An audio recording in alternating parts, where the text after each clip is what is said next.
You rarely ever hear about the good games that a console has to offer, but hearing the same things about the same games gets kinda old after a while. Personally, I'm fascinated with the games that are so bad, they make you wonder how anybody could have ever let that flaming hot piece of garbage onto the shelves. And that brings us here to Worst Ofs, the show that explores these outcast games. And for this first episode, I've chosen Charlie's Angels for the Gamecube. The Gamecube was home to so many great games like Mario Sunshine, Animal Crossing, Paper Mario, The Wind Waker, Luigi's Mansion, and Smash Brothers. Unfortunately, not all games are created equal, and Charlie's Angels is very clear evidence of that. I'll be taking a look at 5 categories: background, plot, gameplay, graphics, and reception. And by the end of this video, you should be able to know why this game sucks.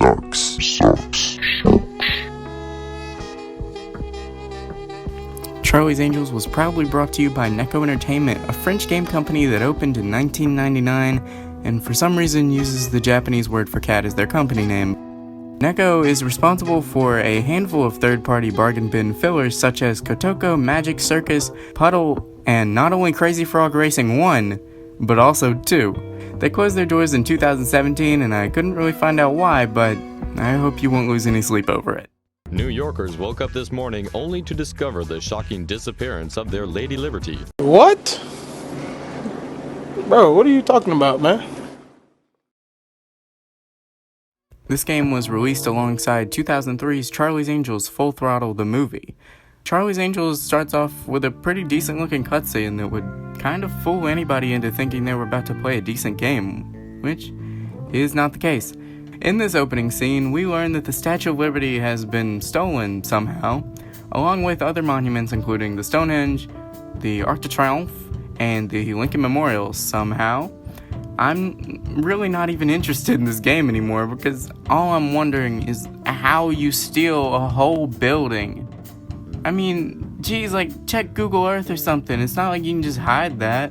Anyway, Jimmy Bosley, a mission giver person, gives Dylan, Natalie, and Alex their first mission: to enter a swimsuit contest and infiltrate a random boat for probably good reasons. Their task is to find out what happened to the monuments, I guess. Honestly, I don't really know, because I got distracted by a loose string on my shirt that was more interesting than this game. So the girls then head out to do what spies do.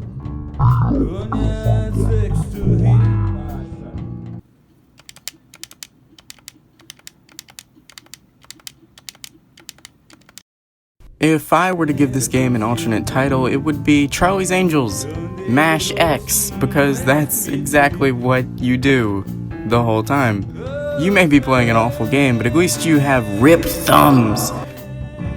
This game really doesn't have the worst controls, but it doesn't have good ones either. Most of the buttons don't do anything or are completely pointless. A is the dab button. I think it's actually supposed to be a shield, but it functions better as a sweet dab move for your many accomplishments, such as B is a jump button that serves no other purpose than to make me wheeze at how useless it is. None of the shoulder buttons do anything either. Well, I mean, I don't know. ZR kind of makes the camera move over a smidge, but I accidentally found this out while I was pressing on the buttons to try to get unstuck from a doorway.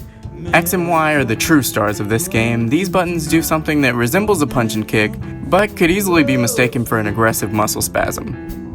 You use the analog stick to move, but oh boy, does moving in this game give me a headache. The fixed camera angle is a nightmare. Yep, that's right, this game doesn't have a camera that moves. So, I mean, I just feel like that's a pretty good thing to add to a 3D game. You can sprint, but I couldn't really get it to happen consistently because sometimes I would push down on the analog stick and I'd run for a second before it determined that it's had enough. Sometimes flicking the stick twice would do it, and it would again just stop working. Your objective is to start a fight with pretty much everybody and find a button or a lever or a switch that you need to press to assist the other girls in something. It's very easy not to know where you're going when everything feels like a maze and looks like garbage. But don't worry, a very helpful arrow shows you what direction you need to go in. Directions like left, right, and up. Yeah, sometimes it just points up. Like, do you want me to jump? I have no idea how to go up. The only memory I actually have of playing this game is when Alex has to climb a ladder for a long time. It really gives you time to rethink your life choices and reflect on a time when you weren't playing Charlie's Angels on the Gamecube. I know the developers probably just needed something for the player to fight, but they chose everyone, which makes me wonder if the Angels are the only ones who aren't in on this operation, because you fight endless amounts of swimsuit-wearing people and also every construction worker in New York. It really made me think, like, why are they so against me? Maybe we'll never know. Who knows?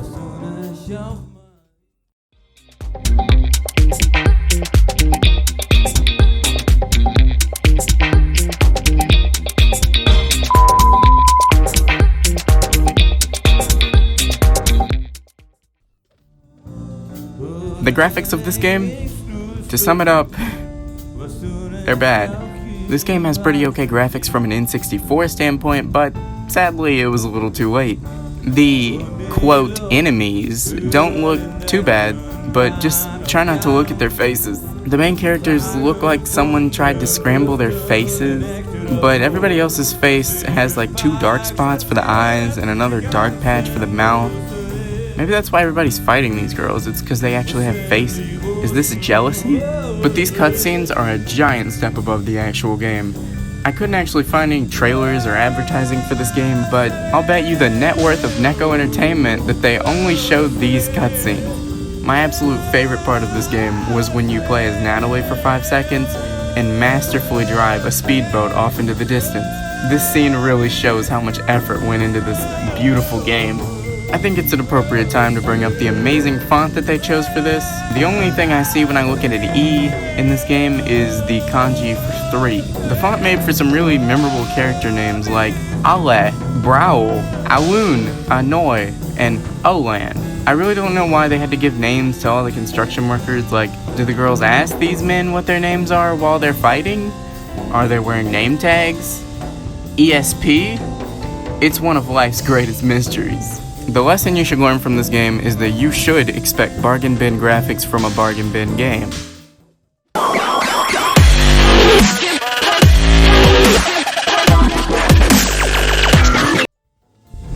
The reception of this game doesn't need very much explaining, being that this is worst of, so it must be pretty bad. But it's time for my favorite part, reading the reviews. Game Informer said, "This game is nothing short of an embarrassment." Well said, Game Informer. V6 White Werewolf, amazing name by the way, said, "Whatever in the hell I just sat through, it was most certainly not a game. I am truly at a loss for words, for this might have been the worst piece of fiction I have ever seen, and I can't imagine anyone going through this garbage and enjoying it. It doesn't even end because whoever made it clearly only wants people who try to beat this game to suffer eternally." This game got a 23 on Metacritic, a 2 out of 10 on Game Informer, a 1.9 from GameSpot, a 4 out of 10 from IGN, and a 1.5 out of 5 by Nintendo Power. I feel pretty qualified after playing this game to make my own rating system and rate it myself. So I've developed the Wheeze system. Pen pinning. The Wheeze system utilizes how many times I wheezed at how bad this game was, either from wheezing out of frustration, boredom, or making fun of how awful it was. After a deep reflection of this playthrough, I give Charlie's Angels a 3 out of 10 wheezes, because while this game is very bad, it wasn't bad enough to make me wheeze. It mostly just made me wonder why this monstrosity ever hit the shelves. Well, I hoped you enjoyed this deep dive through the GameCube's worst game. Until next time.